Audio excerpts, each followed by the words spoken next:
Kung pwede lang po nasamahan ng video o proof na talaga pong leader dito yung mga activities.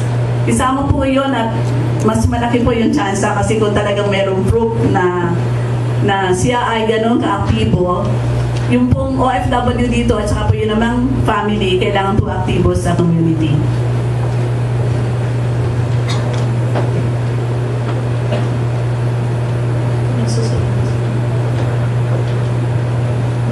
Yun po yung sa MOPIA. Meron pong another special program pa din po kami. Ito po naman yung reintegration program na nabanggit kanina ni Roberta Shea. Yun po yung 2 billion na ipapahiram sa mga OFWs para po makapag-start ng negosyo sa Pilipinas.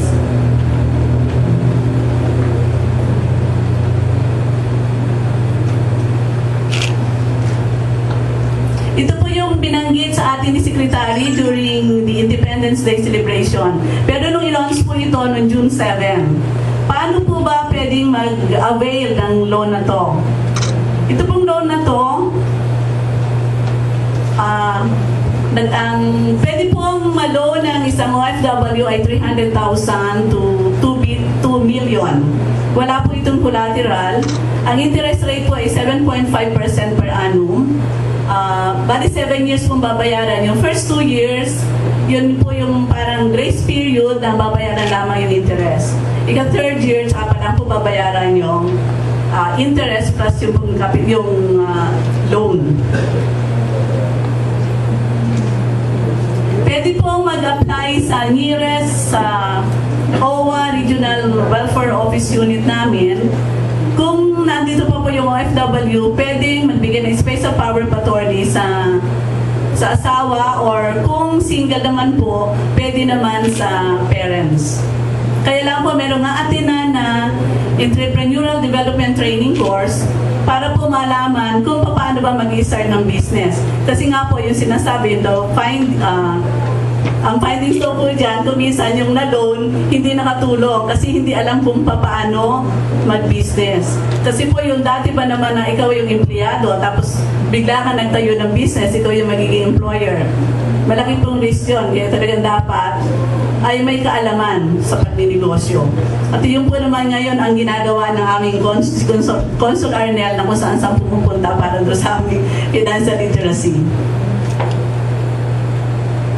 Ito po yung mga na-approve ng loans na na-release na rin. Papakita ko lang po sa inyo kung ano yung mga business na nagawa na o pinasukan ng mga kababayan natin. Meron pong nakakuha ng 2 million kasi po meron isang existing music school. Hand fattening, 300,000, palay trading, dental laboratory, gym and gym equipment, 400,000. LPG training, pwede din po, 400,000. Meron din pong massage therapy. At trading of agri-vet supplies, hand fattening. At meron din po ng construction of piggery. Pwede din po kasi sa pagpapagawa ng paglalagyan ng business nyo. At yung pong internet cafe. Meron din pong palay trading. Hindi pa po. Wala pa. Yun nga ako pinahanap ko kung meron na nag-apply sa Korea kasi marami na pong nagtanong eh. Baka po sakali na meron namang mag-apply. Meron po isa para meron na sa existing business na gusto niyang ituloy pa rin. Kung meron po kayong katanungan, pwede din pong magtanong lang sa amin. Diyan po sa Polo, ito po yung number ko. Sa bagay alam na yung number. I-announce lang po namin kung meron pa mga question. Kasi po sandali lang po. Yung po naman yung TSP. Kasi importante din po ito. Kung meron po kayong anak na isa din po sa special program ng OWA, ito po naman ay college education. Meron po kasi ngayon na ang deadline, kung meron po kayong anak na sa palagay nyo ay matalino, pwede din po mag-avail ng scholarship sa OWA.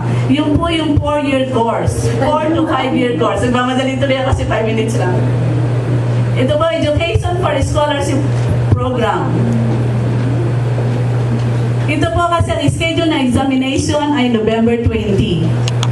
Pero ang application application po ay, ang naging kong deadline dito ay dapat September 15 ay pumasok na.